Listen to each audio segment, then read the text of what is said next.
You did not find your way to this moment by chance. As the noise of the world grows louder and the new year looms like another blank page waiting to be filled, something deeper inside you has begun to stir. It's not urgency, it's not panic, it's a quiet realization, a feeling that this time something must truly change, not the surface, not the habits, but the foundation. You're not just tired of being distracted or overwhelmed. You're tired of being at war with yourself.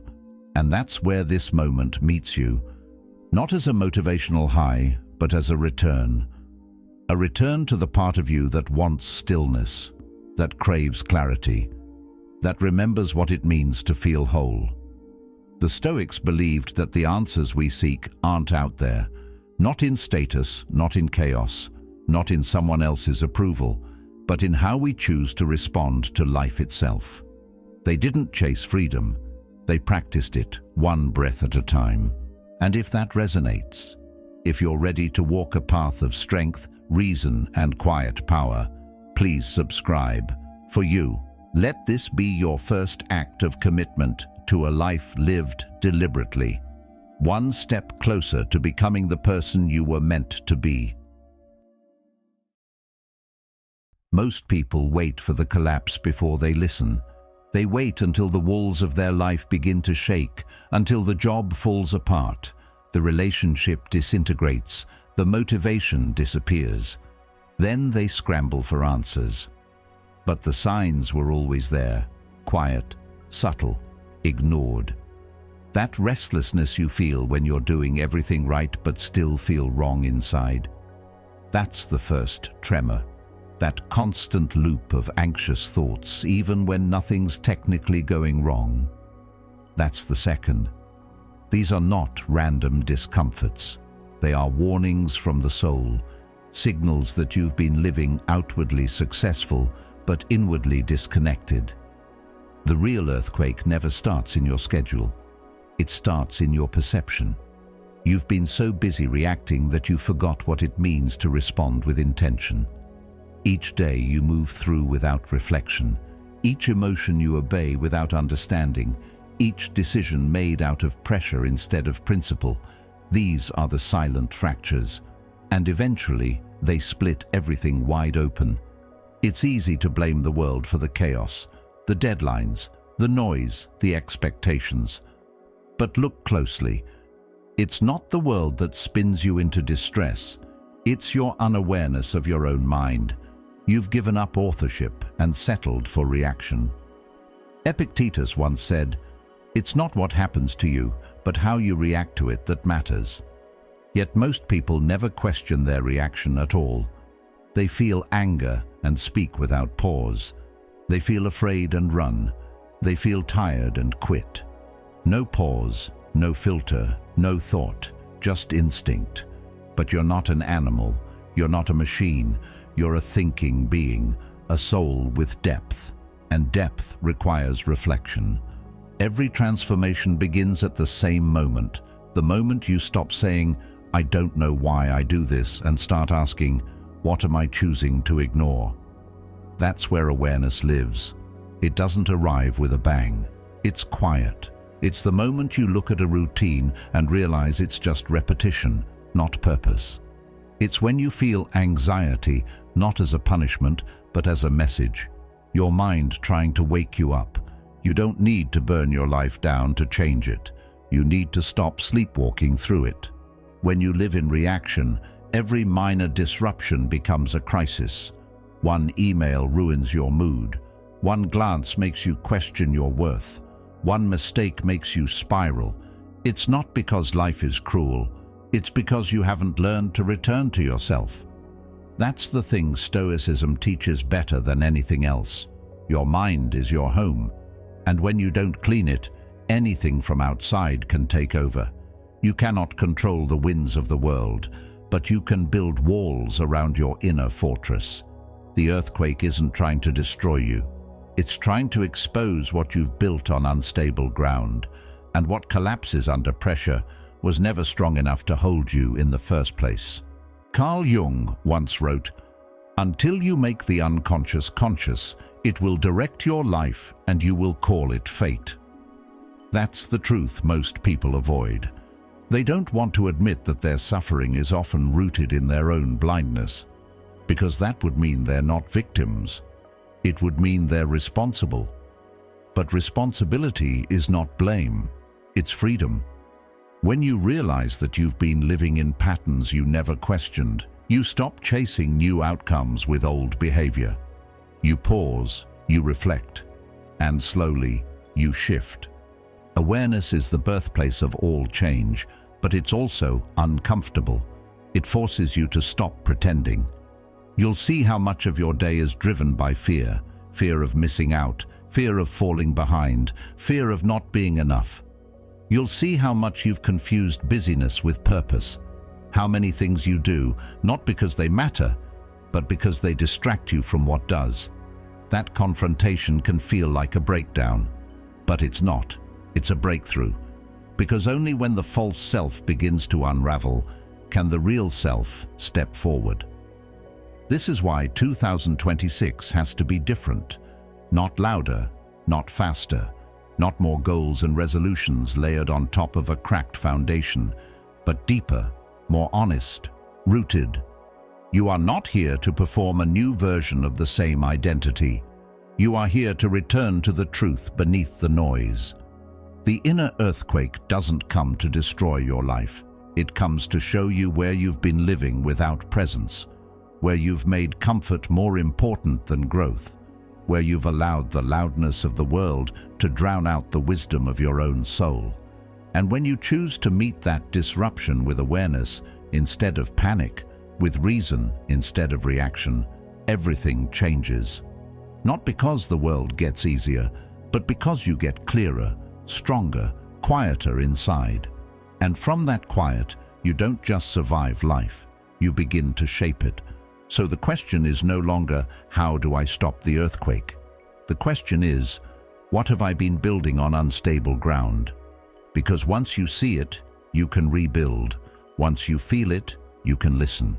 And once you decide to wake up, you'll never go back to sleep. Not because it's easy, but because the alternative, the numb repetition of unconscious existence, is no longer bearable. Growth begins the moment you stop running from your own tremors and start walking directly into their source. It begins now. There's a place inside you that doesn't move when the world does. It doesn't tremble when someone criticizes you. It doesn't collapse when plans fall apart, and it doesn't beg for approval to feel whole. The Stoics called it the inner citadel, not because it was a fantasy or an idea, but because it was real, alive, and always present. Somewhere along the way, you stopped visiting it. Life pulled you outside of yourself. It wrapped you in conversations, obligations, identities. You started to believe that your peace was something you had to earn, fight for, or be granted by the people around you. But the truth is, peace was never out there to begin with. It's been locked away, not because it was stolen, but because you stopped remembering where the door was. Every moment of panic you've felt, the shallow breathing, the racing thoughts, the way your body tightens before your mind even knows why, it all stems from the same belief that the world can reach into your chest and control what lives there. That someone's words, someone's silence, someone's rejection can break the foundation of who you are. But it can't. It only feels that way when you're disconnected from your own center, when your self-worth has drifted so far into the hands of others that you forget who truly holds the keys. The fortress isn't built of stone. It's built of stillness. It's not defended by walls, but by awareness. The more you remember that, the less you'll flinch every time life pushes back. Marcus Aurelius once wrote, "The soul becomes dyed with the color of its thoughts." And that's the trap most fall into. You don't need chaos to feel overwhelmed. You only need to think in chaos. You don't need real threats to feel fear. You only need to believe the voice in your head when it tells you that you're not safe, not enough, not in control. That voice doesn't come from your citadel. It comes from everything you've absorbed from the outside. The world taught you to compare, to rush, to win approval, to prove your worth. But your inner fortress never asked you to perform. It only asks you to return. There's a strange kind of suffering that happens when you try to fix what isn't broken. You search for validation, try to be more productive, push yourself to be better, thinking peace will follow. But peace isn't the reward for self-criticism, it's the byproduct of self-trust. You don't gain strength by adding more. You gain it by stripping away everything that never belonged to you in the first place. That's what the fortress offers, a space untouched by the outside world. No matter how loud life gets, it can't reach what's rooted in stillness. Most people believe they'll finally be at peace when the noise stops, when the world softens, when people treat them better, when things go their way. But that's a fragile peace. It lasts only as long as your conditions are met. And when they're not, when someone misunderstands you, when the future changes suddenly, when you're left standing in the wreckage of what you thought was certain, what then? The fortress is not about escaping life, it's about being unshaken by it. Because once you remember how to sit inside your own presence, nothing outside of you can control what happens next. You don't rebuild this fortress by force. You return to it in silence, in honesty, in moments when you tell yourself the truth, even when it hurts. You remember that you are not what others see in you. You are not your status, not your income, not your mistakes. You are not even the thoughts you've grown used to believing. You are the awareness behind them, the observer who gets to choose what stays and what goes. Seneca once said, "No man is more unhappy than he who never faces adversity, for he is not permitted to prove himself." And maybe that's what this moment is for. Not to avoid discomfort, but to remember that it cannot break you, not unless you forget who you are. Every emotion that disturbs you is asking the same question. Have you left the fortress? When you feel anxious, you've begun measuring yourself against something outside of your control. When you feel angry, you've placed your calm in someone else's hands. When you feel desperate, you've tied your peace to an outcome. That's not weakness, that's forgetting. And the antidote isn't to win more, it's to come back to yourself, to realize that the door to your calm has always been open, but you've been knocking on everyone else's. There is no amount of success, attention, or certainty that can replace the power of being centered. And when you return to that inner citadel, you don't become cold, you become clear. You don't reject the world, you walk through it differently. You speak with less urgency. You respond instead of reacting. You protect your time, your focus, your values. Not with aggression, but with quiet strength. Because now you remember what belongs to you and what never did. Aristotle said, "Knowing yourself is the beginning of all wisdom." But it's not just knowing your name, your job, or your history. It's knowing the part of you that cannot be touched by loss. The part that doesn't rise and fall with the applause. The part that remains when everything else changes. That's the version of you the fortress holds. And the more you meet that version, the less dependent you become on circumstances lining up perfectly. Carl Jung described the self as a circle whose center is everywhere and whose circumference is nowhere. The fortress in this way is not a place to hide, it's a way to live, to move through the world while still being rooted in something deeper, to hold joy without clinging, to feel sorrow without crumbling, to be praised without pride, to be rejected without shame. It is not indifference, it is internal order. And that is rare, that is powerful. You won't be reminded often to go there. The world will pull at you endlessly, seduce you into reactivity, distract you with performance. That's why you must remind yourself. When you wake up, when you lose focus, when someone's words start echoing too loudly, pause, ask yourself, have I left the fortress? And then choose to return, not through escape, but through presence, through breath, through letting go of what is not yours to carry. The fortress is not a fantasy, it is your birthright, but it must be remembered, maintained, and walked into daily. The storm can rage, the winds can scream, but when your foundation is within, you are no longer pulled in every direction. You don't need everything to be calm. You just need to remember where calm truly lives. And it's here, always, waiting for you to come back. Most people spend their entire lives trying to fix what was never theirs to control. They rearrange their days around unpredictable outcomes, obsess over how they're perceived, and cling to the belief that peace will come when everything outside finally settles. But life doesn't work that way, and deep down, you already know it. You've felt it every time you tried to control someone's opinion and ended up exhausted. Every time you planned the perfect future and watched it collapse. Every time you gave your energy to things that never once asked for your permission. There's a quiet kind of suffering that grows from the illusion of control, because no matter how tightly you grip, the world still moves the way it wants to. But here's the truth that sets everything straight.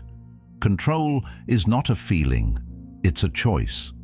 And it's not about the world, it's about you. You don't get to choose what happens. You don't get to guarantee outcomes or lock down the behavior of others. But you do get to choose how you respond. You get to decide what kind of person you'll be in the face of uncertainty. That choice might not feel as powerful as dominating your environment, but it's the only kind of power that can't be taken from you. That's what the Stoics called the dichotomy of control, the difference between what is yours and what is not. And once you learn to live by that line, everything becomes clearer. Think about how much energy you've poured into trying to control what's unchangeable. The missed calls, the silence, the job you didn't get, the person who didn't understand you. You analyze, you overthink, you brace for the worst, all to feel prepared. But worry is not preparation, it's just resistance dressed up as strategy. And it drains you.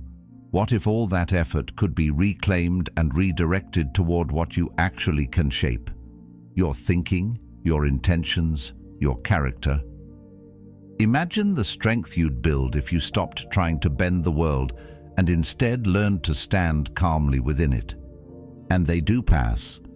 Every emotion, every high, every panic. It comes and goes. But your choices, those remain. How you carry yourself when someone disappoints you, how you speak when anger rises, how you move forward when plans fall through. These are your domain. They shape your life more than anything you can't control ever will. The Stoics never promised ease.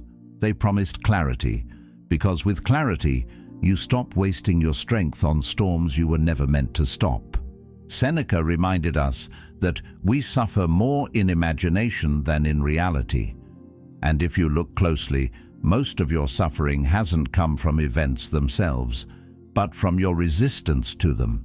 You thought control meant changing the outcome, but real control is about changing the interpretation. The moment you stop needing everything to go your way is the moment you start to experience true peace. Not because life gets easier, but because your mind becomes steady.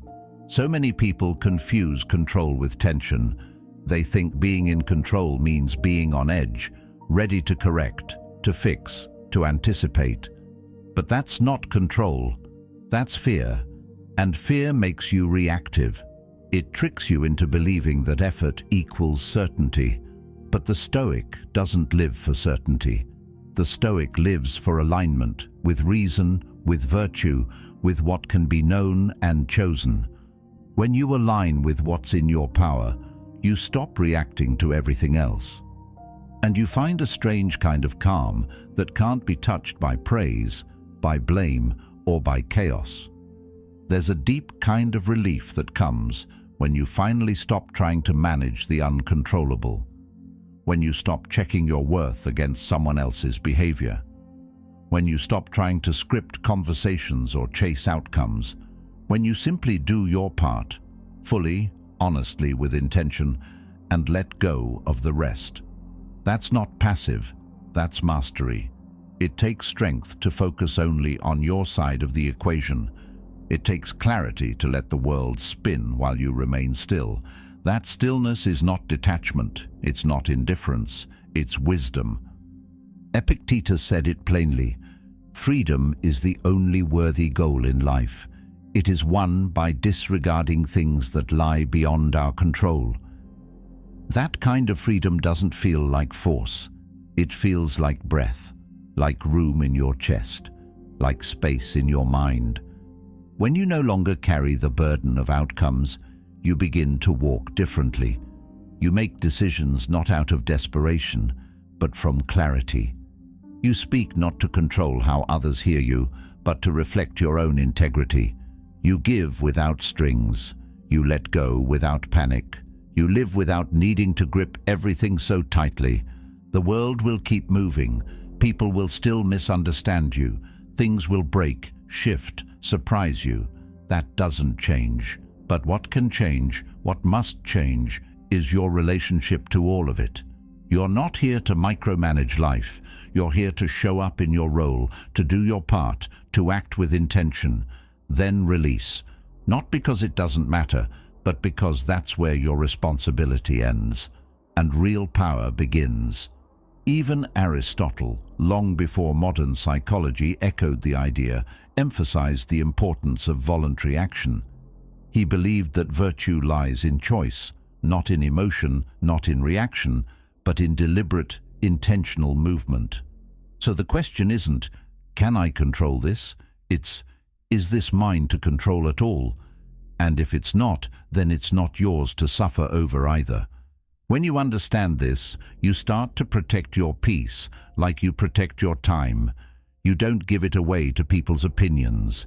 You don't offer it up to news cycles, to market swings, to someone else's emotional weather. You learn to say, this is not mine, and you leave it. That's not avoidance, that's clarity. And clarity builds peace, not the temporary kind, but the kind that lives under your skin, that holds you steady when everything else moves. In a world obsessed with outcomes, you'll look different, calmer, less reactive, harder to shake. People might even misunderstand your calm as not caring, but you'll know the truth. You're not detached, you're focused. You're not cold, you're clear.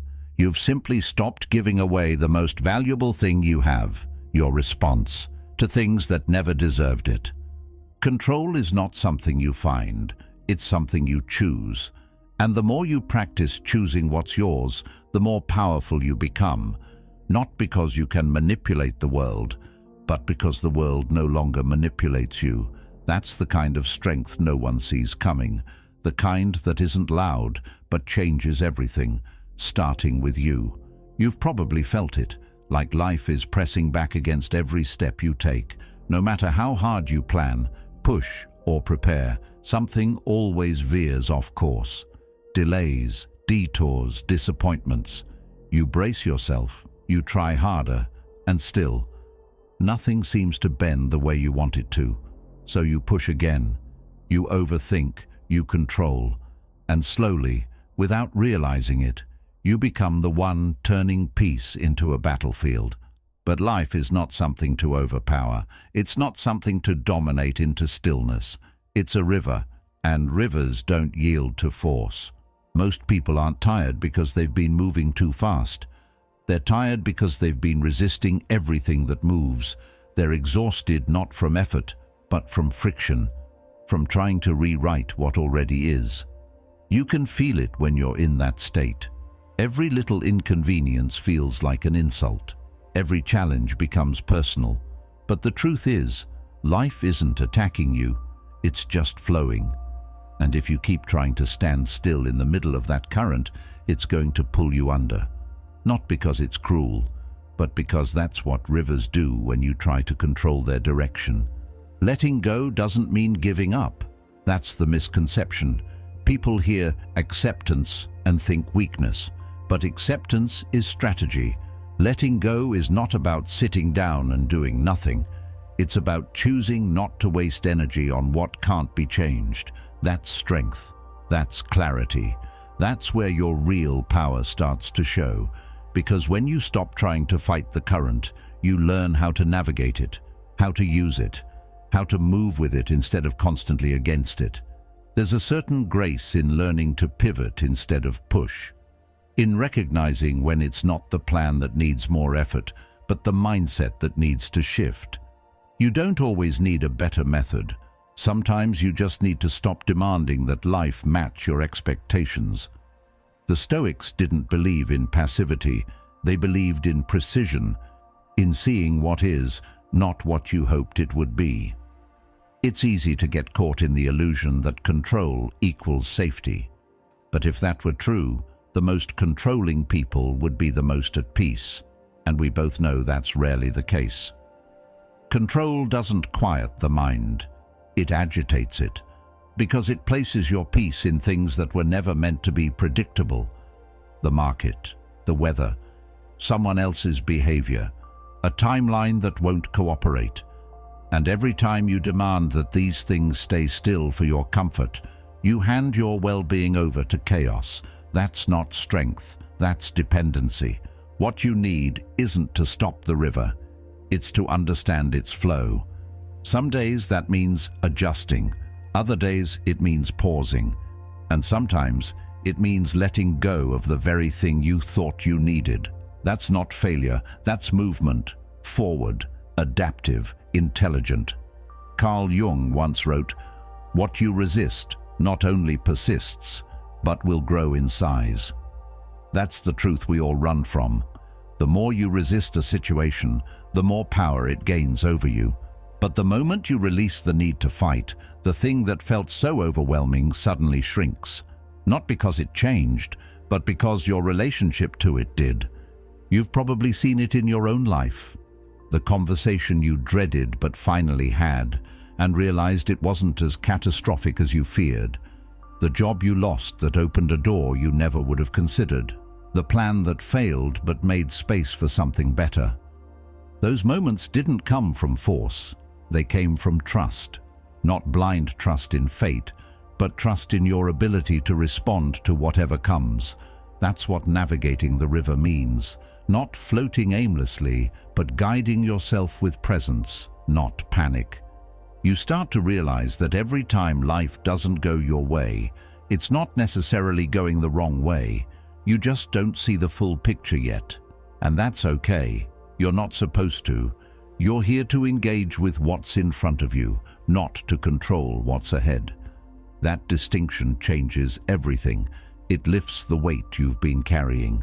The need to predict, to force, to manipulate outcomes. It doesn't mean you stop caring. It means you care smarter. You move wiser. You adapt faster. Because your peace is no longer held hostage by the need for life to follow your script. Epictetus reminded us that events are neutral. What changes their impact is our judgment. So the flood isn't the enemy. The twist in the current isn't failure. It's just movement. And your strength lies in how you meet that movement. Will you tense up and sink? Or will you learn to float, to breathe, to adjust your course and keep going? Even Plato in his own way spoke of this adaptability. He believed that the soul becomes wise not through force, but through recognition of patterns, of truths, of alignment with what is.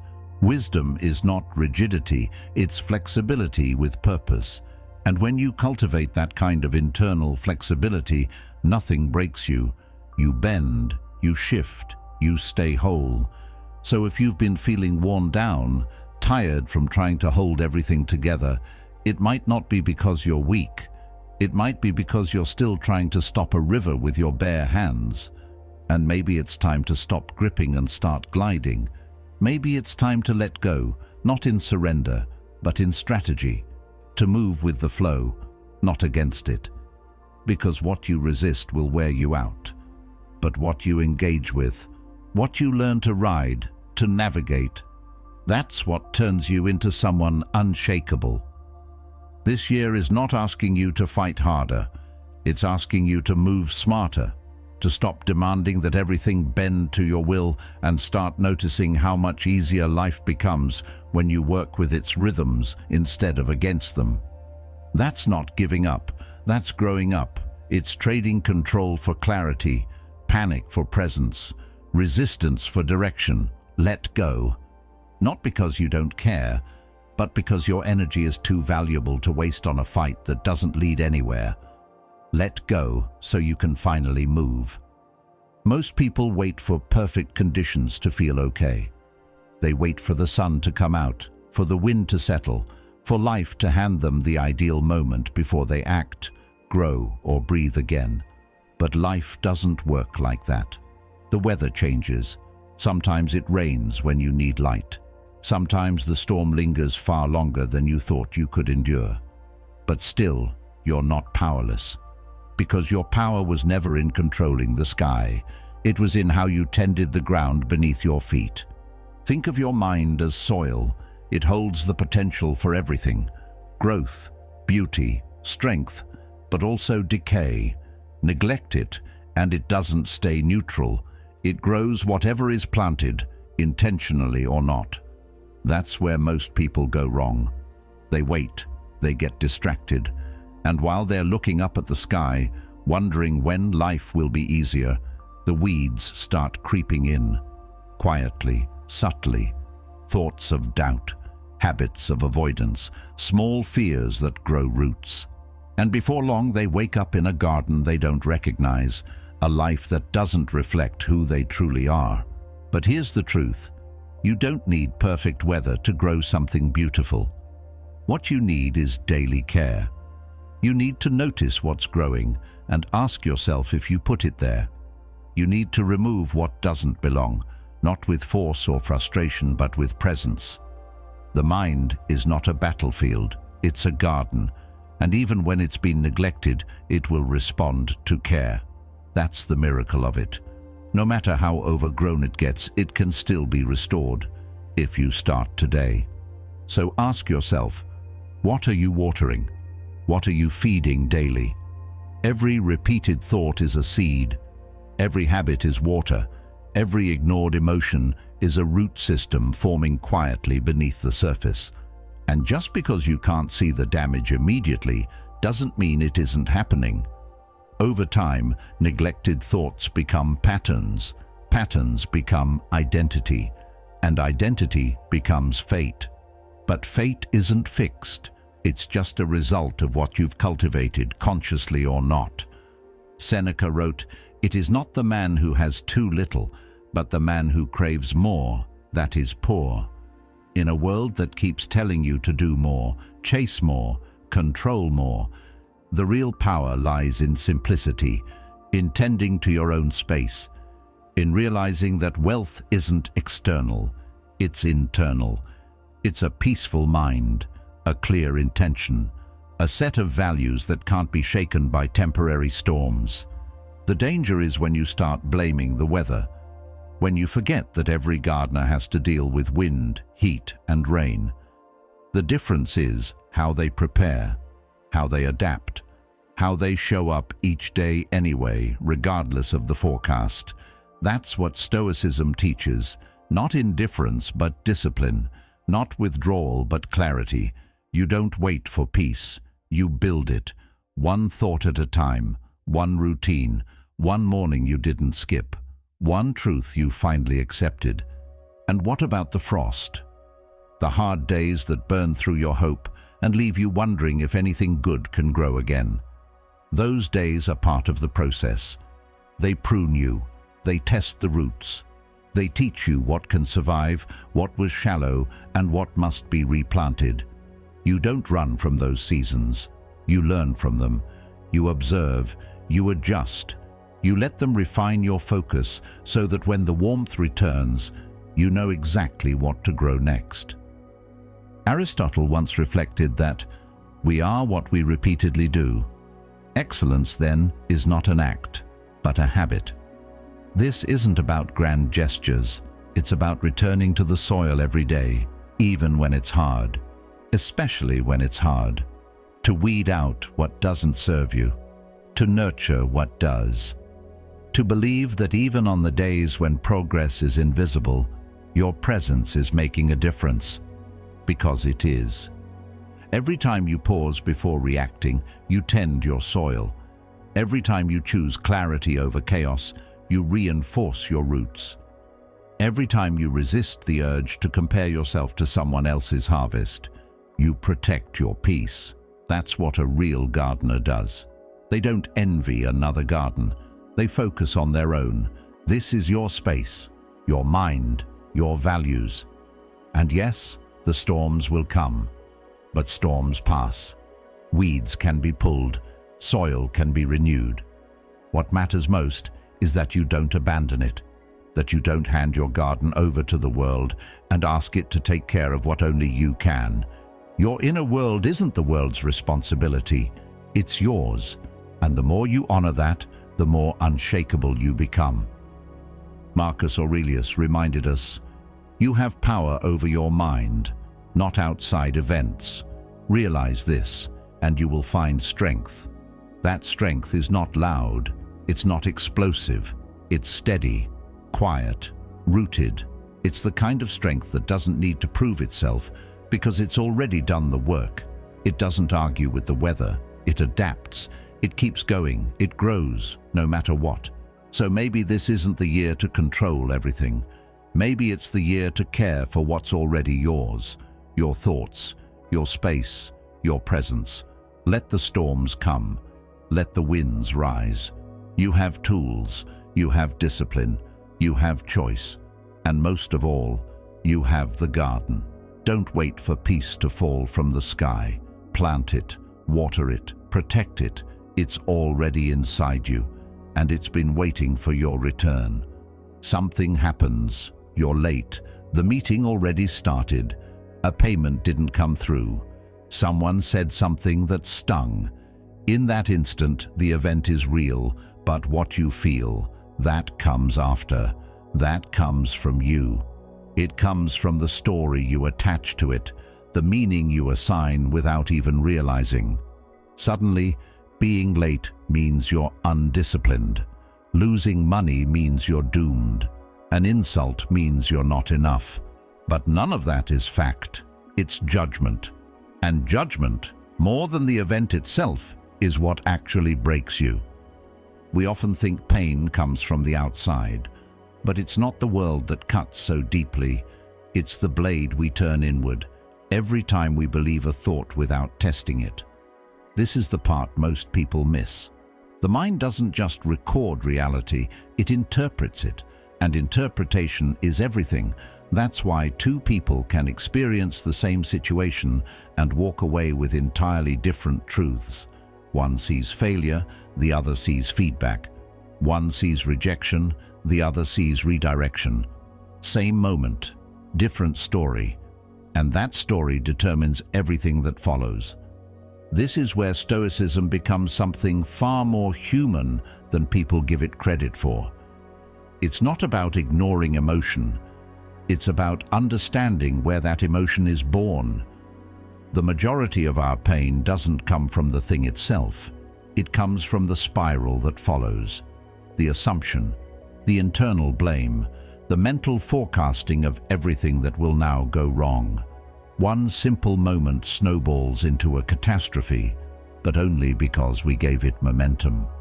Carl Jung spoke often about the power of projections, the unconscious stories we place onto others, onto situations, onto ourselves. And until we see those projections clearly, we don't live in reality. We live in distortion. If someone criticizes you and your mind immediately whispers, "They must think I'm a joke," that judgment will shape not only how you feel, but how you act. You withdraw, you get defensive, you change who you are to avoid it happening again. All of that because of one silent interpretation that might not even be true. And what makes this especially dangerous is how fast it happens. A glance, a tone, a delay, And before you've even had a chance to pause, the judgment has already written a chapter in your head. That's why the Stoics practiced something so radical for their time: emotional awareness without attachment. They trained themselves to pause before judgment, to ask, what am I telling myself right now? Is it helping me? Is it even true? Most people never ask that. They let the thought become the truth. But thought is not truth. It's a lens, and lenses can be cleaned. Aristotle noted, it is the mark of an educated mind to be able to entertain a thought without accepting it.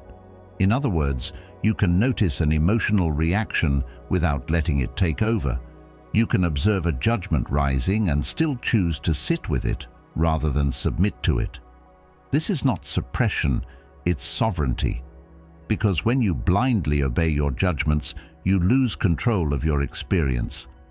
But when you slow down and investigate, you create space. And in that space, you reclaim choice. This practice isn't glamorous. It won't impress a crowd, but it will save you from unnecessary suffering. It will keep you grounded when the world wants to pull you into drama, into fear, into the trap of overthinking. You don't need to become a monk. You don't need to silence every feeling.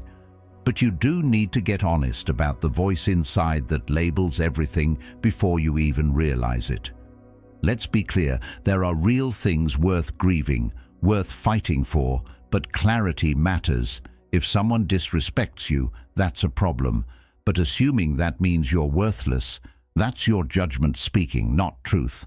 If you fall short of your own standard, learn from it. Don't bury yourself in shame. Shame is often just judgment turned inward, and it grows in silence, in the places you never challenge. The Stoics were not emotionless. They were disciplined. They understood that feelings are not enemies, but they are not rulers either. Feelings point towards something, but they don't always tell you what.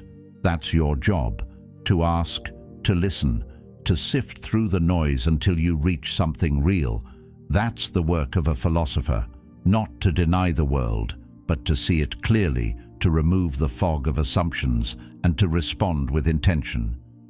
Judgments are sneaky.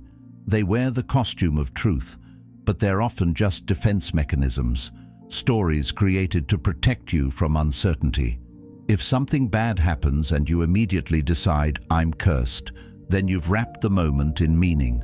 But meaning is not fixed. You can rewrite it. You can replace panic with presence. You can turn insult into insight. But only if you slow down long enough to realize, this isn't the world attacking me. This is me interpreting a moment through a lens that may need to be cleaned. Marcus Aurelius reminded himself, if you are distressed by anything external, the pain is not due to the thing itself, but to your estimate of it, and this you have the power to revoke at any moment. That's not just a quote, it's a life-saving truth. Because the moment you stop giving your judgments authority, you get your life back. You see the insult, but don't internalize it.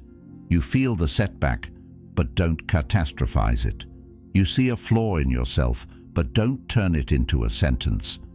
This is where true freedom begins, not in changing the world, but in changing how you perceive it. The world is chaotic, people are flawed, life is unpredictable, but none of that has to decide your internal state. You don't need perfect circumstances to feel peace. You just need better interpretations, and those are within your power, always. So when something happens this week, pause. Before you react, ask yourself, what am I telling myself about this? Is it fact, or is it fear dressed up as truth? That moment of reflection might not change the event, but it will change how you carry it. And how you carry it changes everything. Judgment is a lens. Clean it often, check it carefully, and never forget, you can always choose a clearer view. You walk into a room and immediately scan the faces. You're not looking for danger, you're searching for approval. A nod, a smile, a flicker of interest. And if you get it, your chest lifts. If you don't, even slightly, something inside you shrinks. You tell yourself it's just being human, just being social, but there's something deeper happening here, something most people never question. You've outsourced your worth to the reactions of people who don't even know your name, and it's draining you, quietly, relentlessly. At some point, we all did it. We learned to survive by fitting in, by pleasing, by reading the room and adjusting ourselves like a mirror, reflecting what others wanted to see. And maybe it worked. For a while, you avoided conflict. You got the pat on the back. But slowly, almost invisibly, something else happened. You forgot what it felt like to speak without waiting for a reaction. You forgot how to move without checking if you were being watched. You started living like someone on stage, always performing, always waiting for applause. And that's not living, that's self-abandonment. Carl Jung said, "The privilege of a lifetime is to become who you truly are." But becoming requires detachment, not coldness, not arrogance, just the calm strength of someone who no longer needs to be chosen to feel valuable. When you're ruled by opinions, you become a willing prisoner. The cage isn't locked. It's made of your own need to be liked. And the moment someone doesn't respond the way you hoped, that cage tightens. But the truth is, you're the one holding the key. You always have been. Seneca wrote, "He who seeks approval is dependent on others to live." And he didn't mean that connection is wrong. He meant dependency is. There's a line between valuing people and being owned by them, between empathy and erosion. And that line gets crossed every time you betray yourself just to keep someone comfortable. Every time you water yourself down, hold your tongue, or pretend to agree because silence feels safer than rejection. But peace doesn't come from being agreeable. It comes from being aligned with your values, with your voice, with your vision. There's a version of you that's waiting behind the curtain, not louder, not flashier, just more real. The one who speaks with clarity even when it shakes. The one who walks away when something feels off, even if it means standing alone. That version isn't interested in being admired, they're interested in being whole. And that shift, when you stop auditioning for roles that don't fit, is the beginning of true confidence. Not the kind that demands attention, the kind that doesn't need it. The world will always have something to say about your choices, your body, your work, your silence, your boldness. If you bend to every comment, you become a shapeshifter, not a person, and you will never feel grounded when your identity is built on sand. Approval is fickle. One day you're praised, the next you're questioned. You can't base your inner stability on something that changes with the wind. It's like trying to build a house during an earthquake. Nothing holds. Instead of asking, "Do they like me?" try asking, "Do I respect myself in this moment?" That question cuts deeper. It invites you to return to yourself, to your compass, because you can spend your life winning the crowd and still lose your soul. You can post, perform, please, and still lie awake at night wondering why it all feels hollow, because applause doesn't mean alignment, and being seen is not the same as being known. This is not a call to rebellion, it's a return to center. You're not here to impress, you're here to express, not to prove, but to embody.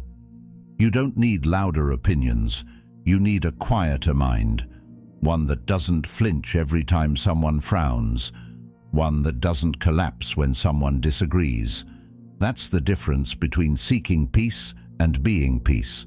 One is outside in, the other is built from the inside out. You are not a product, you are not a brand, you are not a reflection of likes, shares, or nods of approval. You are a human being with depth, with contradictions, with a truth that can't always be simplified for others' comfort. And sometimes, the most powerful thing you can do is not explain, not convince, just stand there, quietly rooted in who you are, even if no one claps. Think about how much time you've spent adjusting for others. Now imagine what that energy could do if it came back home to you. Imagine creating because it lights you up, not because it gets clicks. Speaking because it's true, not because it's safe. Showing up without the mask, without the filters, without the need for reassurance. That kind of life is not loud, but it's free. And freedom doesn't ask for permission. The path away from this dependency is not about isolation. It's about discernment. Knowing when to listen and when to let go. Knowing the difference between feedback that helps you grow and noise that keeps you small. Not everyone's opinion is worth your peace. Not every reaction deserves your adjustment. Not every rejection is a reason to shrink. You don't have to be cold to be free. You just have to stop negotiating your worth in every room you enter. The most powerful people aren't the ones who talk the most. They're the ones who don't flinch when misunderstood. They don't need to be the center of attention. They don't need validation like oxygen. They move with quiet authority, built on years of choosing integrity over popularity. That's not arrogance. That's self-respect. You've spent enough time editing yourself to fit into spaces that weren't built for you. It's time to build something of your own. A mindset, a mission, a life that doesn't require applause to feel alive. That doesn't crumble when it's questioned. That doesn't shift with every new opinion. You are not here to be liked. You are here to become. Becoming is not always visible, not always applauded, but it is always worth it, because once you stop begging the world to see you, you finally see yourself. And in that moment, something shifts. The cage disappears, the need quiets, the peace returns, not because the world changed, but because you stopped giving it the keys. The strongest person in the room is often the quietest, not because they have nothing to say, but because they've already said it to themselves, deeply, over and over, until it no longer needs to be broadcast. In a world addicted to noise, arguments, performances, declarations of dominance, there is a rare kind of power that doesn't ask for attention. It simply is. It walks in stillness, listens more than it speaks, and moves with the calm presence of someone who doesn't need to prove anything anymore. That's real strength, and it's the kind most people overlook because it's not dramatic or flashy, but it's the kind that lasts. We're raised to believe that power is loud, that it takes up space, that it announces itself. But if you look closely at the people who've mastered themselves, who walk through life with true inner control, you'll notice something different. They don't rush to correct others. They don't panic when misunderstood. They don't enter conflict to win. They enter when necessary, and even then they do it with restraint. That kind of self-possession isn't natural. It's built, slowly, in silence, in discipline, in private moments when no one's watching. Seneca once said, "The greatest blessings of mankind are within us and within our reach." That includes strength. Not the kind you're told to display, but the kind you earn by facing yourself, by outgrowing your reactions, by not needing to be louder just to feel seen. Because when you're grounded, your presence does the talking, and there's nothing more unnerving than someone who cannot be provoked. They don't flinch, they don't chase validation, and when you speak to them, it feels like speaking to the earth. Solid, unmovable, steady. Strength isn't about being emotionless. It's about being unmoved by what doesn't matter. It's not about suppressing your feelings. It's about mastering them, letting them rise, letting them pass, and still choosing your response with clarity. That's not weakness, that's control. And control doesn't shout, it observes, it waits, it acts only when the action matters. We've been conditioned to associate silence with passivity, but there's another kind of silence, the kind that holds weight, the kind that makes people lean in. In 2026, you don't need more noise, you need less internal chaos. less reacting, less explaining. You need to be so aligned with who you are that you no longer argue with people committed to misunderstanding you. You no longer feel the urge to win every conversation, to dominate every room, to prove you're right. That urge is what weakens you. What strengthens you is the stillness that follows after you've let that go. Carl Jung once observed that loneliness does not come from being alone, but from being unable to communicate the things that seem important. And yet, those who walk the path of depth often realize they don't need to explain those things to everyone. They just need to live them. They embody what they value instead of preaching it. And in doing so, they communicate something more powerful than words ever could. Their life becomes the message. Their consistency becomes their signature. And their silence, unapologetic, peaceful, strong, becomes their presence. You don't need to be louder to be heard. You need to be clear within yourself, because clarity doesn't scream. It speaks once and then it moves on. That's the art of strength.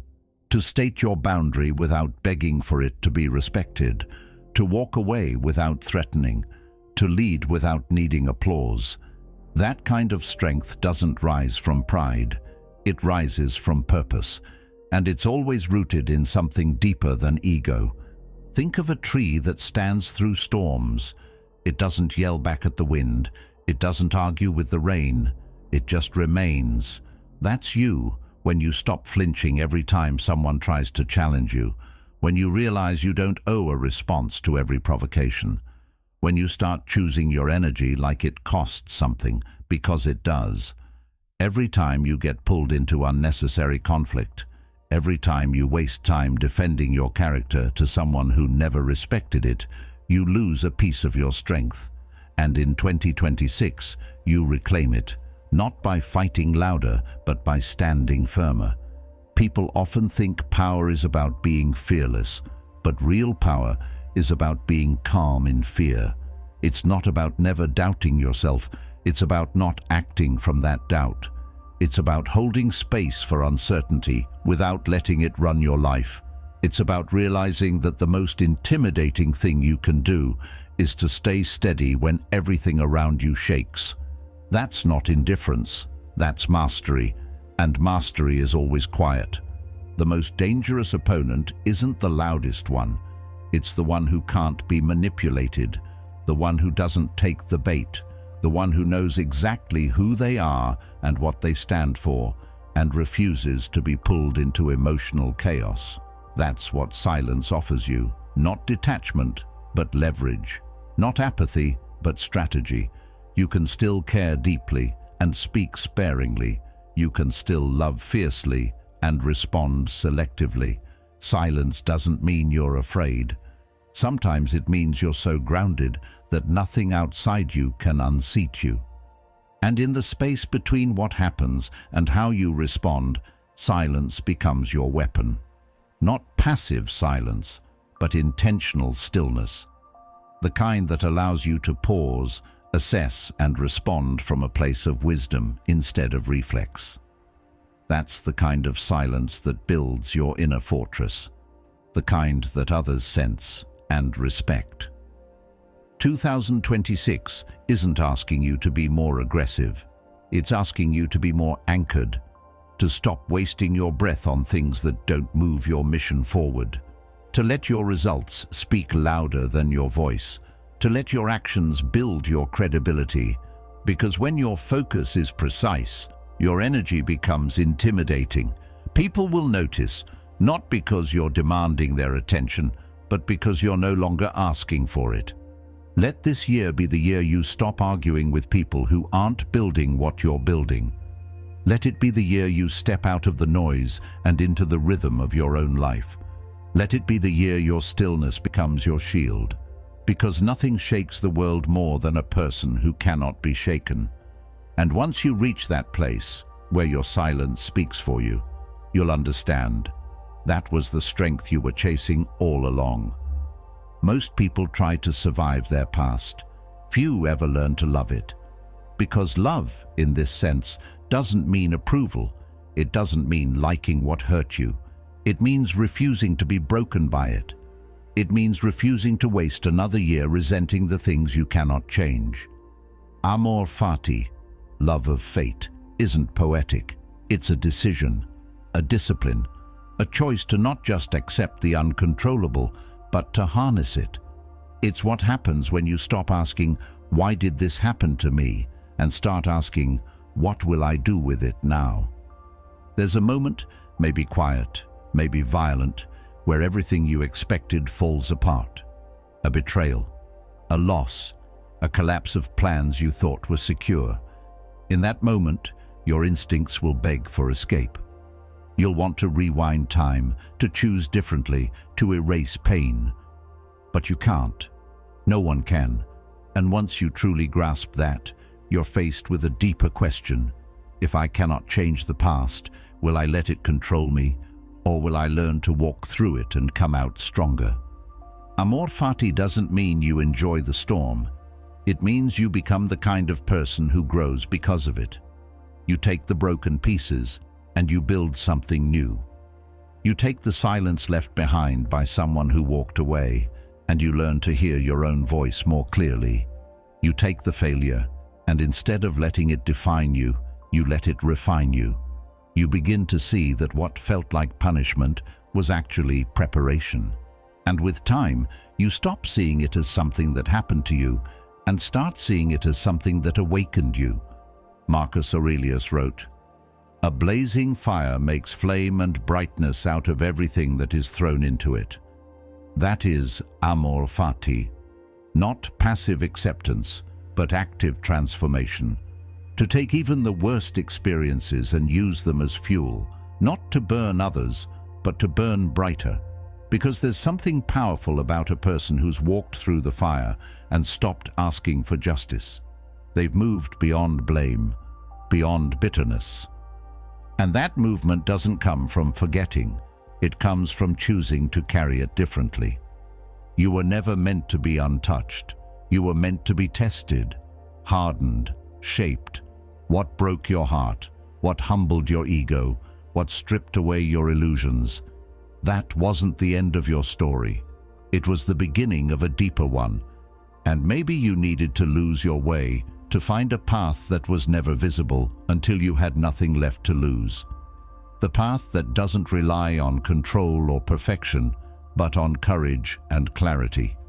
The path where you walk forward, not in spite of what happened, but because of it. Carl Jung once said, "I am not what happened to me, I am what I choose to become." And every day you remain chained to the fantasy of a different past, you stop yourself from becoming.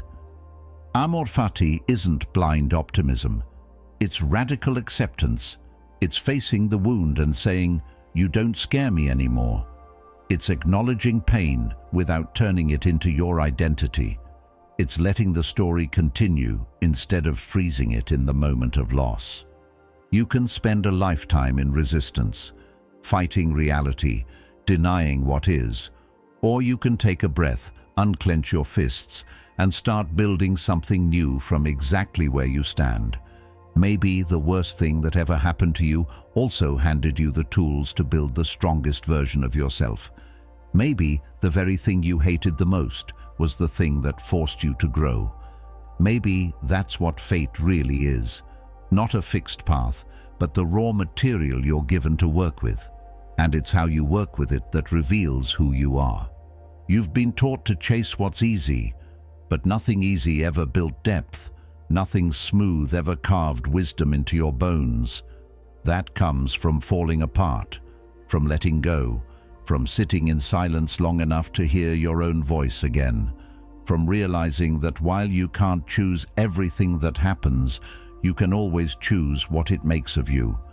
And the moment you do that, your entire relationship with life changes. You stop being afraid of loss. You stop being surprised by difficulty. You start meeting everything with a calm, steady heart, not because it's easy, but because you're no longer asking for easy. Epictetus reminded us, "Do not seek for events to happen as you wish. but wish for events to happen as they do, and your life will go smoothly. That's not a call to surrender. It's a call to align, to live in rhythm with what is instead of constantly fighting it, to find the opportunity in the obstacle, the clarity in the chaos, the strength in the sorrow. And once you see life through that lens, you stop wasting time trying to repaint the past. You start using it. Everything you've been through, every mistake, every heartbreak, every setback, it's not meant to be carried like a burden. It's meant to be mined for meaning. And that meaning is what makes you dangerous. Because the person who no longer fears fate cannot be manipulated. They cannot be broken by outcomes, because their power isn't tied to circumstances. It's tied to their ability to rise from them. This is the gift hidden inside Amor Fati, the freedom to no longer be a prisoner of your history, the courage to say, this too is mine. I claim it. I use it. I turn it into fuel. You stop living as if life owes you an explanation. You stop waiting for everything to make perfect sense. Instead, you start creating meaning from the mess. And you build a self that can stand in the storm and say, this didn't end me, it made me. Your past doesn't need to be rewritten, it needs to be re-understood. Not as the thing that held you back, but as the thing that forged your clarity. Every scar a sentence, every regret a redirection, every wound a whisper that led you back to yourself. That's the quiet power of fate. It shows you who you are beneath what you wanted, and when you can look at your life and say, even this I accept, you become untouchable, not because nothing can hurt you, but because nothing can own you anymore. So let this be the year you stop negotiating with reality. Let this be the year you stop waiting for a different past.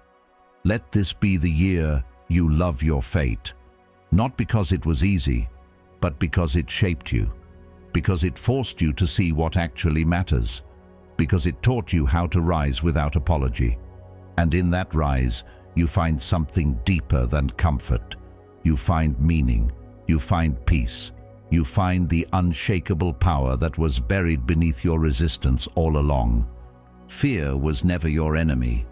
It was your compass, a signal not of danger necessarily, but of depth, of meaning, of something that matters enough to unsettle you. And the problem isn't fear itself, it's the relationship we've built with it. We treat fear like a wall, an indicator to retreat, but more often than not, it's a threshold, a test. And when you see it that way, everything changes. The Stoics didn't aim to erase fear, they aimed to reframe it. They knew fear wasn't weakness, it was misdirection. That trembling in your chest? It's not a warning to run, it's a message. There's something here, something important. So they trained for it. They used a practice called premeditatio malorum, the premeditation of evils. They imagined everything that could go wrong, not to scare themselves into paralysis, but to inoculate their minds. If you rehearse the fall, you rob it of its surprise. You strip the unknown of its power to control you. Fear feeds off surprise. It grows in shadows, in silence, in avoidance. But when you meet it with presence, with preparation, with intention, it shrinks. You realize that most fears are inflated, not by the events themselves, but by our exaggerated expectations of what they'll feel like, or how we'll survive them. We overestimate the pain. We underestimate our capacity to endure. And that gap is where fear lives, not in the moment, but in the mental forecast of it. Carl Jung once said, "What you resist not only persists, but will grow in size." Fear, when resisted, becomes a monster. But when confronted directly, it often reveals itself as something manageable. Maybe uncomfortable, but never impossible. The more we avoid what we fear, the more power it gains. But the more we prepare for it, the more ordinary it becomes. That's the paradox. Rehearsal makes fear familiar. and what's familiar no longer holds the same grip. Think about it.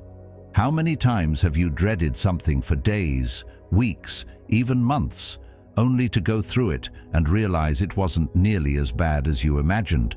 That's not luck, that's proof. Proof that fear is often more illusion than fact, more smoke than fire, and the only way to break that illusion is to lean in, not recklessly but consciously, to say, let's see what happens when I don't run from this. Not because you're fearless, but because you're ready. You don't overcome fear by pretending it's not there. You overcome it by giving it a role. Fear becomes the starting point of a plan. It points you toward your next step, your next growth, your next layer of strength.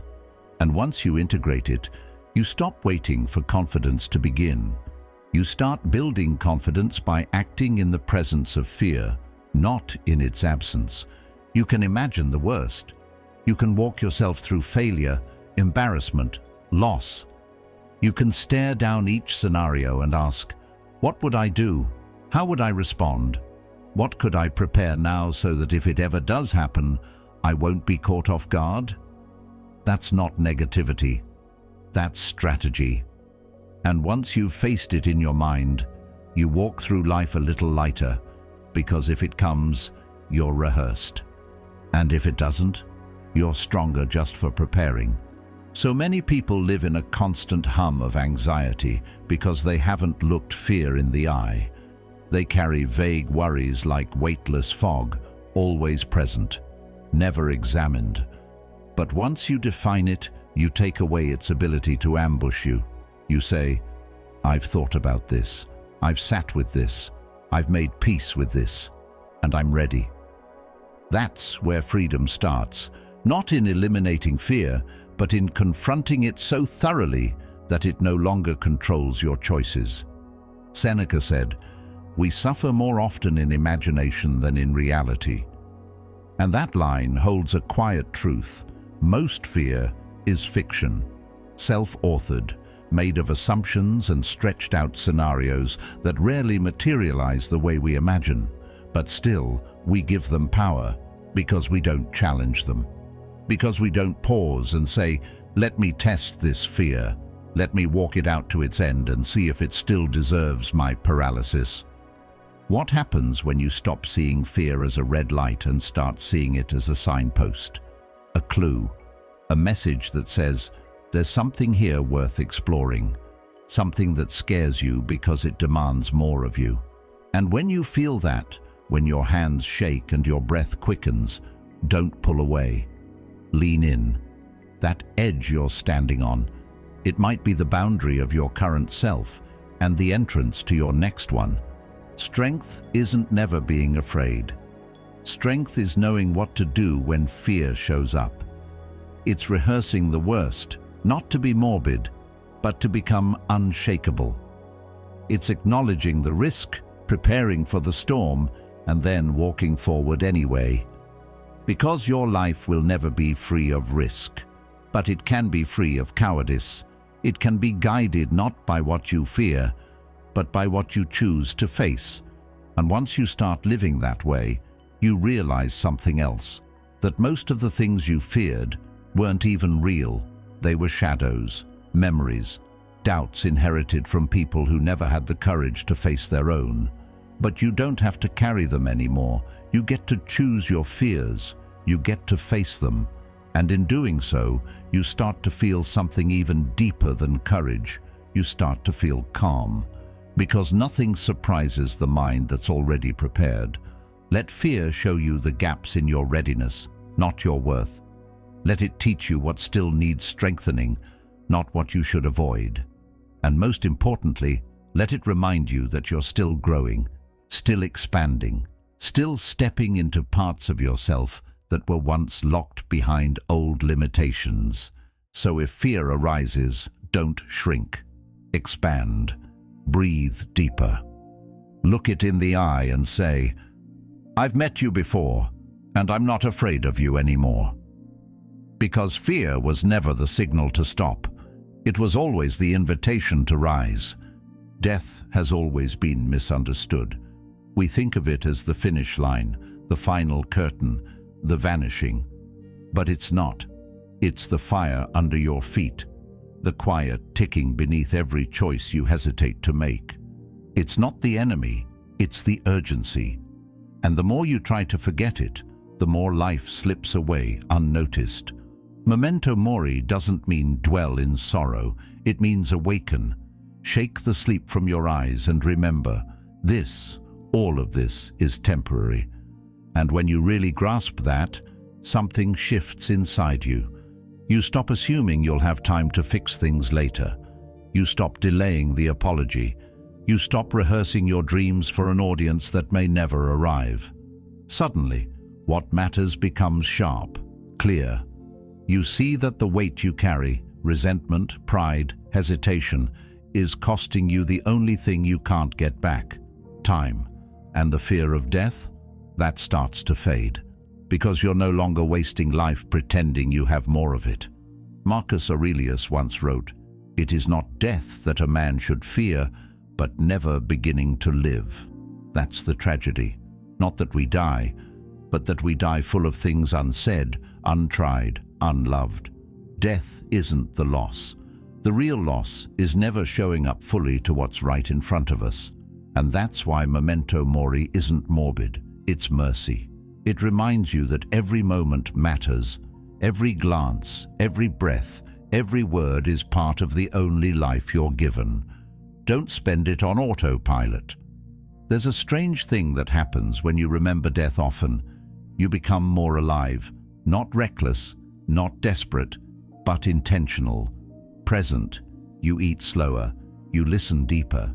You realize that no conversation is small because you never know which one will be your last. You start choosing what kind of person you want to be remembered as, not by someday, but by now. And that awareness, it changes everything.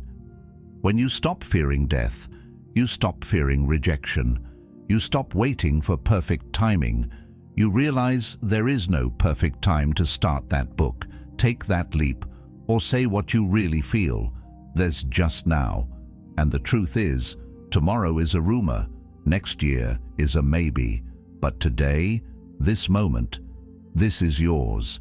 And if you don't use it, no one will use it for you. Life is not a rehearsal. This is the act. Carl Jung once said, "A man who is not conscious of his mortality is not truly alive."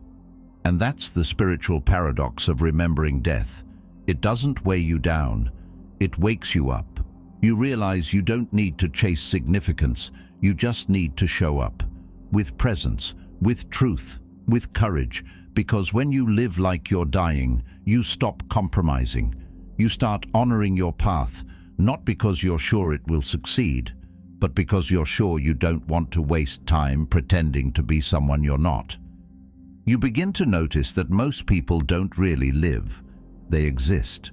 They wait for permission, for the weekend, for someone to choose them. And all the while, the clock ticks, the years pass, and the soul contracts. But it doesn't have to. You can reverse the numbness by remembering what's at stake. You can step back into the fire, not the fire of panic, but of purpose. You don't need more time. You need more clarity about how you're using the time you already have. When death becomes your teacher, every moment becomes a question. Is this how I want to spend my life? Complaining, scrolling, pleasing people who wouldn't notice if I vanished?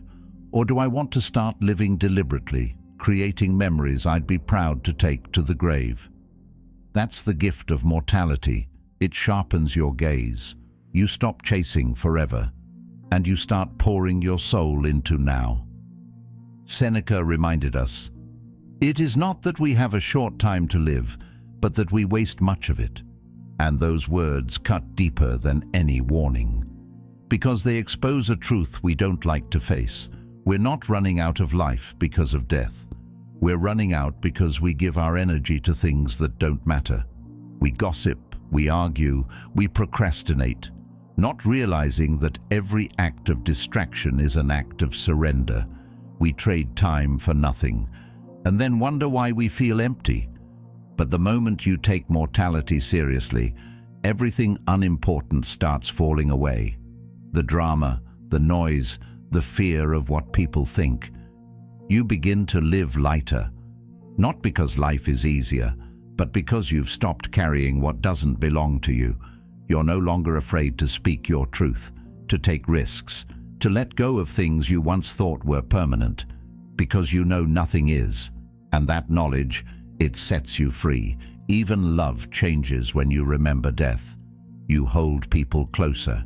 You stop needing to be right. You realize that every goodbye could be the last, so you soften your tone, you forgive faster, and you mean what you say. You live in such a way that if you had to leave tomorrow, you'd leave no room for regret. That doesn't come from panic. It comes from wisdom, from the deep, calm understanding that you were never promised more time. And that's exactly what makes today sacred. This awareness doesn't make you somber. It makes you fierce. It makes you clear-eyed.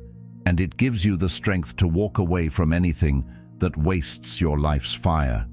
You stop tolerating relationships that drain you. You stop participating in roles that shrink you, because you realize you don't owe anyone your silence. You owe yourself your aliveness. Even your failures begin to look different. They're not endings.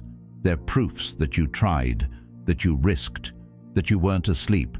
And when you carry the weight of your mortality with grace, you stop obsessing over outcomes. You start showing up for the process, not because it's easy, but because it's real, it's yours, and it's worth everything. Aristotle once believed that the good life was not about length, but about virtue, about living well. And living well isn't about luxury or success.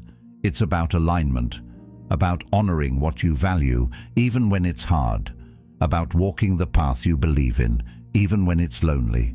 Because when the final moment comes and you look back, you won't remember how perfect you were. You'll remember how present you were, how true, how alive. So don't waste this. Don't scroll past your life waiting for better timing. Don't silence your soul to fit a version of yourself you've outgrown. Let death teach you urgency, not fear. Let it remind you that this is it, not in a way that scares you, but in a way that wakes you up so completely you never fall asleep at the wheel of your life again. Because the point of remembering death is not to mourn what you'll lose, it's to fully see what you have, and to give it everything, not someday, not when you're ready, but now, this minute, this heartbeat, because that's all any of us really get, and that's more than enough. There are times in life when the world becomes loud with confusion, when your mind feels pulled in a dozen directions and everything seems urgent, but nothing feels meaningful. In those moments, we forget that the ancient philosophers weren't giving us theories to admire. They were offering lifelines, maps for survival. When the Stoics spoke of the four virtues, wisdom, courage, justice, and temperance, they weren't crafting a philosophy of comfort. They were teaching us how to live when life gets messy, uncertain, and hard. These virtues weren't decorations. They were anchors, and if you don't cling to something solid, you'll drift. Wisdom isn't about knowing everything. It's about seeing clearly.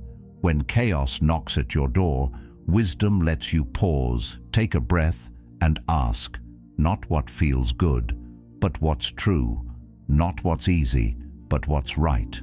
It's the ability to observe yourself when you want to react, to step outside your emotion long enough to choose your response. Marcus Aurelius wrote, "The impediment to action advances action. What stands in the way becomes the way." That's the power of wisdom. It doesn't remove the obstacle, but it shows you how to use it. Courage is what follows, because knowing what's right doesn't make it easy. Wisdom can see the path, but courage walks it. When you're afraid of the fallout, when doubt starts whispering louder than your instincts, courage is what moves your feet anyway. You show up scared. You speak when your voice shakes. You take the first step not because you're fearless, but because something inside you refuses to keep living small. Courage is not the absence of fear. It's the decision that something else matters more, and when you act with courage, you start trusting yourself again. That quiet voice gets stronger. Then comes justice, the virtue we neglect when we're hurt. When someone lies to you, betrays you, or lets you down, the first instinct is retaliation. You want to level the field. You want them to feel what you felt. But justice is not vengeance. Justice is restraint guided by principle. It's choosing to be fair even when no one's watching. It's making decisions based not on emotion, but on balance. Seneca once said, "No man is crushed by misfortune unless he has first been deceived by prosperity." Justice reminds you not to act from temporary feelings. It helps you lead from a steady place, from strength, not spite. And finally, temperance, the forgotten virtue in a world addicted to extremes. In the face of indulgence, in the temptation of excess, temperance holds the line. It's the voice that tells you, more doesn't mean better, faster doesn't mean wiser. It's the discipline to stop when you've had enough, to say no when it would be easier to keep going, to walk away before your desires own you. And this is where it all comes together. These four, wisdom, courage, justice, temperance, are not boxes to check. They are modes of being. They aren't reserved for monks or philosophers. They are for anyone who wants to stop reacting and start living with intention. In the face of noise, they give you silence. In the face of pressure, they give you poise.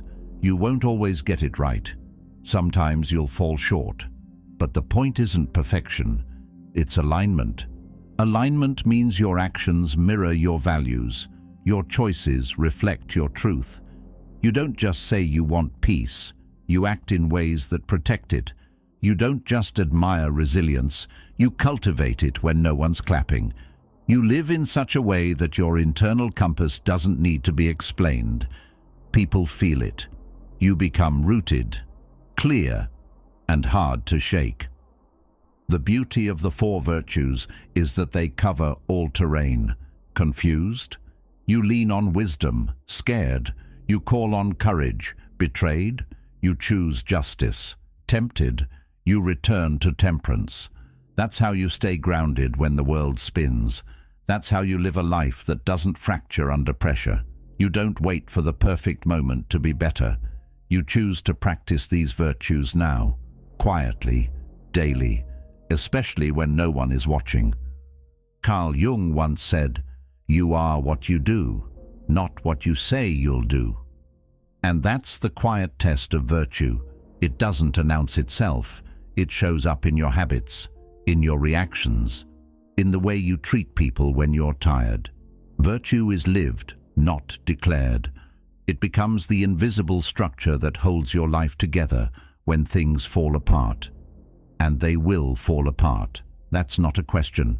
What matters is what you've trained yourself to become when they do, because life will always test you. You'll be pulled by desire, blinded by emotion, lured by shortcuts. And if you don't have a framework to return to, you'll chase anything that promises relief. That's how we become lost, when we trade principle for comfort and wonder why we feel so hollow. But if you choose virtue, not as a performance, but as a practice, you stop being tossed around by the world. You become your own compass. And that kind of clarity, it's rare, it's powerful, it's quiet. You don't need a crisis to begin. You don't need approval to live this way. You just need a decision. A commitment to choose better, even if only in small moments.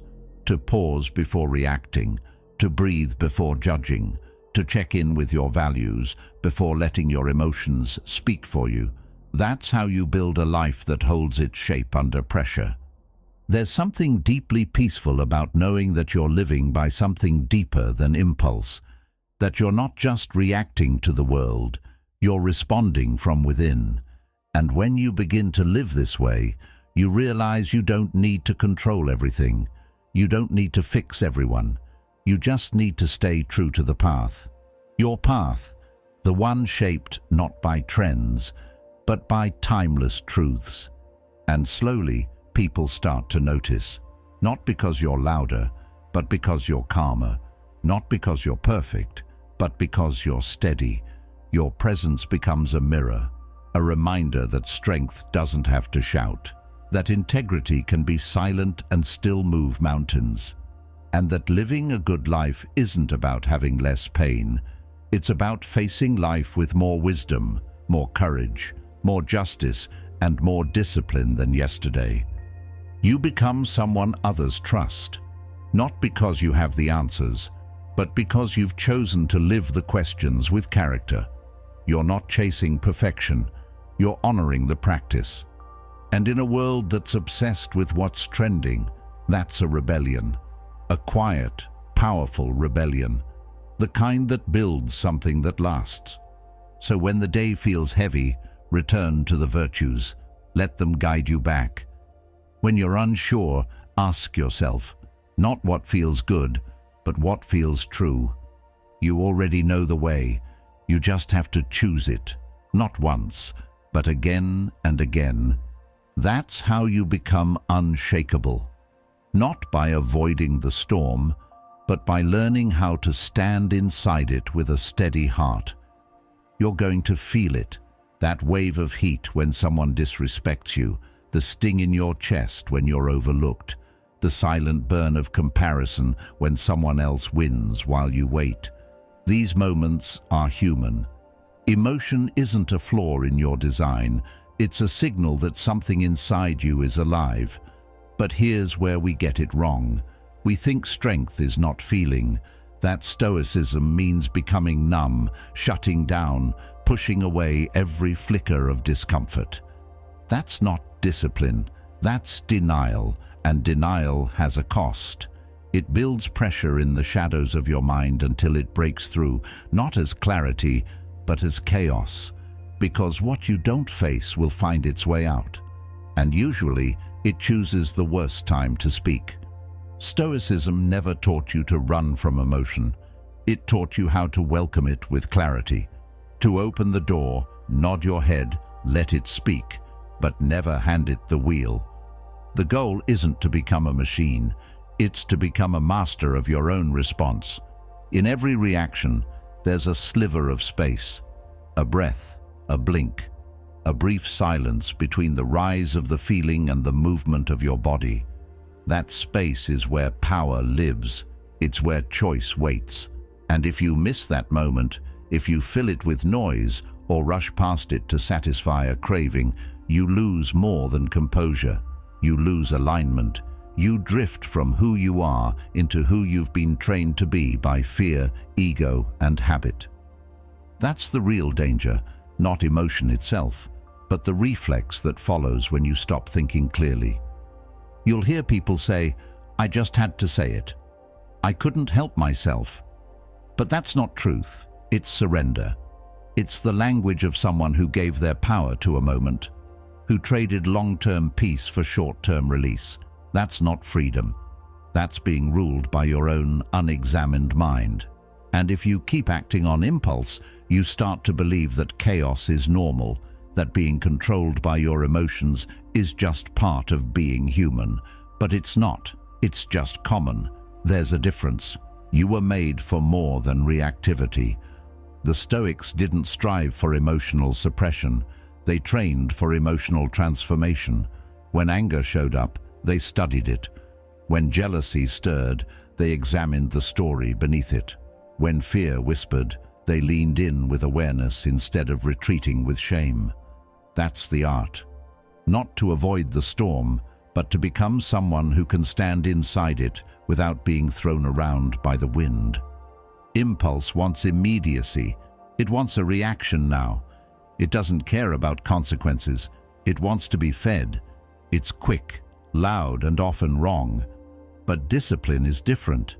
Discipline waits. It watches. It doesn't need applause because it's not trying to perform. It's trying to preserve what matters most: your peace, your integrity, your path. Every time you pause instead of react, you build that discipline, not with force, but with clarity. Imagine living in a world where people acted only on impulse, where anger always became violence, where sadness always became withdrawal, where insecurity always became attack. That world wouldn't last.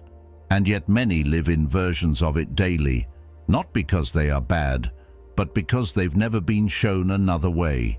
You don't have to be one of them. You can practice something different, something ancient, something powerful. Emotion becomes dangerous only when it becomes command, when you stop questioning it, when you obey it without reflection. That's where regret is born, not from feeling, but from failing to pause. The person who hurt you isn't the one in charge of your life, you are. But only if you take responsibility for what you do with the energy they leave behind.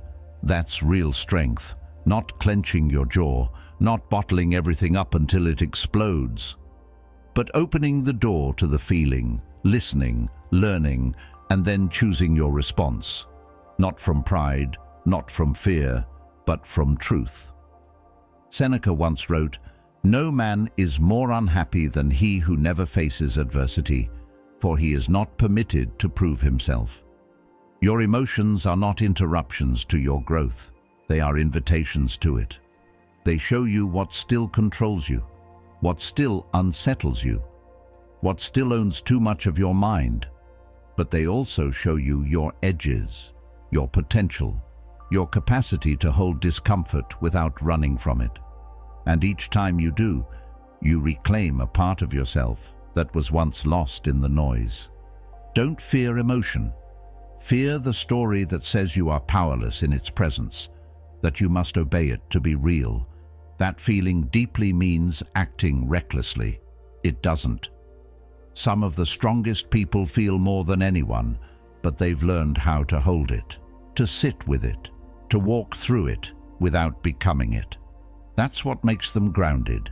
It's what makes them trusted. It's what makes them unshakable in a world that's always moving too fast. The truth is, you don't become free by avoiding pain. You become free by facing it with awareness, by choosing your next move from presence, not panic.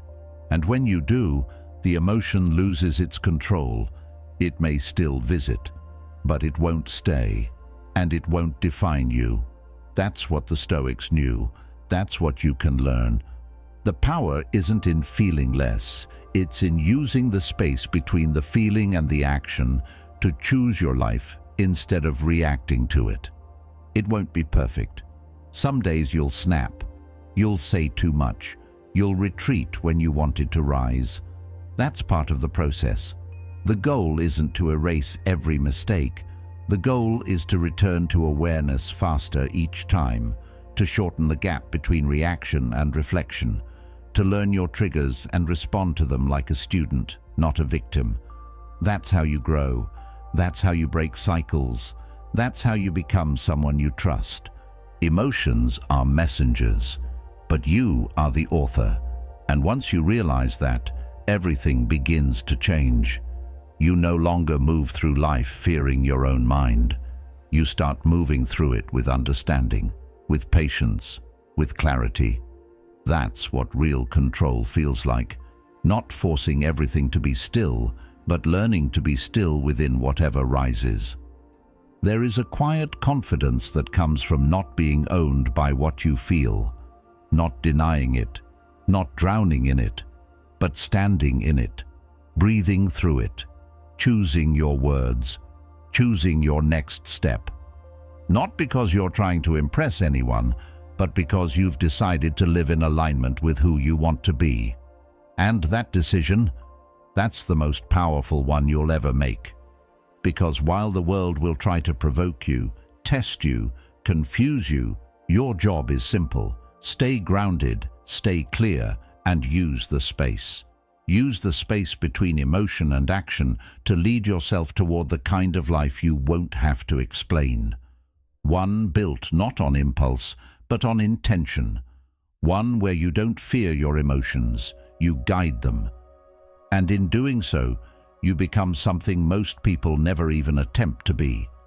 calm in chaos, clear in conflict, unmoved by noise, and deeply, profoundly alive. Most people hear the word discipline and immediately recoil. They imagine it as something cold, harsh, or rigid, a life of saying no, a life of restriction. But that's not what it is, not truly. Real discipline isn't punishment, it's protection. It's not about depriving yourself of freedom, it's how you actually earn it. Without discipline, your desires become your rulers. You say yes when you shouldn't. You delay what matters. You abandon the path for comfort that never lasts. You become a passenger in your own life, tossed around by impulse, distraction, and momentary pleasure. But with discipline, you reclaim the wheel. When you choose discipline, you build something rare, self-trust. Not just the kind that shows up when everything's calm, but the kind that steadies you when the world is pulling you in 100 directions. The kind that says, no matter what comes, I will show up for myself. And that's when things start to shift. You walk into a room, not with arrogance, but with alignment. You speak with clarity. You move with purpose. You no longer need to chase anything because your life begins to reflect your inner order. It doesn't mean it's easy, but it does mean you're no longer scattered. You're centered. Carl Jung said, in each of us, there is another whom we do not know. That unknown self, the deeper, stronger, clearer version of you, can only be reached through discipline. It's the path that connects who you are now with who you're meant to be. And the bridge is built, one decision at a time. Not dramatic declarations, not chasing perfection, just quiet, consistent alignment with your values. Each time you wake up early when you don't feel like it, each time you say no to the thing that tempts you off course, each time you keep a promise to yourself that no one else knows about, you carve out that deeper version, and in time they begin to lead. Discipline gives you boundaries, not to trap you, but to anchor you. In a world that glamorizes chaos, doing what's necessary, without applause, without drama, is a quiet rebellion. Everyone wants the result. Few want the structure.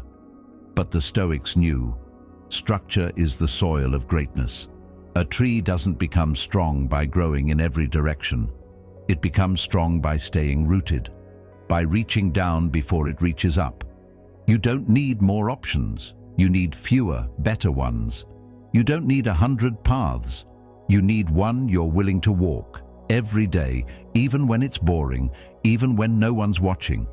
There's this illusion we're sold that real freedom is doing whatever we want, whenever we want. But look closely. The people who live that way often feel the most empty, because freedom without direction is chaos, and chaos over time becomes suffering. You stay up late, eat whatever, skip what matters, give in to the same distractions, and you wonder why you feel anxious, weak, or lost. It's not mystery, it's math. Without discipline, your energy is spent reacting. With it, your energy is invested creating. That's the difference. Discipline isn't just about saying no, it's about saying yes to the life you actually want. Epictetus said, "No man is free who is not master of himself." That mastery doesn't come from a single moment of willpower. It comes from rhythm, from choosing discomfort today to build peace tomorrow, from practicing the small things until the big things don't scare you, from understanding that if you can command your habits, you can command your future. Discipline sharpens the mind. It steadies the heart. It teaches you how to endure boredom, navigate pressure, and resist the urge to quit when it's inconvenient. That's where real strength is built, in silence, in repetition, in the sacred space between excuse and execution. It's not glamorous, and that's the point. The strongest people you'll ever meet don't wear their discipline like a costume. They carry it like a compass. They don't need to talk about it. You can feel it in the way they move, the way they speak, the way they refuse to be pulled out of alignment by noise. They've built their identity on something deeper than mood or approval. They don't need motivation because they have commitment. They don't need to prove anything to the world because they're too busy proving something to themselves. Most of the pain we experience doesn't come from doing too little. It comes from knowing what we need to do and avoiding it. That tension, that inner pull between who you are and who you could be, doesn't go away with time. It grows until you either numb it or face it. Discipline is how you face it. Not with force, but with honesty. It's looking in the mirror and saying, I don't need to be perfect, but I refuse to be passive. It's not about controlling every outcome. It's about controlling what you bring to each moment. Your focus, your presence, your effort. That's what you own. That's your power. And when you begin to live this way, when your habits align with your values, you begin to feel something rare. Peace. Not the peace of everything being easy, but the peace of knowing you're no longer betraying yourself. That's the reward of discipline. Not applause, not external validation, but inner stillness. The kind of stillness that can't be faked. The kind that whispers, you're on your path, keep going, you'll still fail. You'll still fall off track. That's part of the work. But now you don't spiral. You don't hide. You get back up, not out of guilt, but because your identity has changed. You're no longer someone who needs perfect conditions to act. You act because you've decided to, because you've seen what life looks like when you drift, and you've made a quiet vow never to live that way again. Discipline, then, isn't something you add to your life. It becomes the foundation of it, the invisible structure that gives shape to everything else. Relationships, health, work, peace. None of it lasts without discipline. But with it, you build something durable, something true, something that carries you through storms and keeps you grounded in moments of doubt. And that's the real freedom. Not needing to escape your life because you've finally built one you respect. Not needing constant stimulation because you're no longer afraid of silence. Not needing shortcuts because you've made peace with the long way. That's what discipline does. It teaches you how to be okay with who you are without needing anything extra to feel whole. So the next time it feels hard, the next time your mind says, skip it, you've done enough, or you can try again later, remember this. Every excuse is just a delay in becoming who you already are beneath the noise. And every moment you choose discipline, you're not just building habits. You're returning home to your higher self, the self that doesn't need chaos, the self that doesn't chase, the self that quietly and clearly knows exactly what needs to be done and does it again and again. Until one day you look back, not with regret, but with respect for the life you earned through every quiet yes, every powerful no, and every single moment you chose alignment over comfort. That's what freedom really looks like, and it starts with discipline. You are not a finished product. You never were. You never will be. You are a work in motion, not a label to be stamped, not a box to be checked. You are not your worst day, not your deepest wound, not even your greatest victory. You are something far more powerful. You are the one holding the chisel. Life hands you the marble, often raw, heavy, and cracked in places. It doesn't arrive polished. It doesn't arrive easy. But that's not the point. The point is that you are the sculptor, and the sculpture is your life. Most people don't realize this. They walk around thinking they are the stone, that what happened to them defines them, that they are stuck in the shape the world carved for them, too poor, too broken, too late, too far gone. But none of those things are true unless you accept them as final, unless you put the chisel down and walk away. And that's the quiet tragedy. Not the marble itself, but the person who forgets they can shape it. You weren't born with a fixed form. You were born with tools, thought, action, reflection, and the courage to start again. It's easy to blame the marble, to point to the cracks and chips and say, "Look what life gave me." But the Stoics never taught us to look outward for answers. They taught us to return inward, to say, "This is what I've been given. Now what will I do with it?" Your decisions are not small. They are strokes of the chisel. Every morning you wake up early to protect your peace instead of drowning in distractions. That's a cut.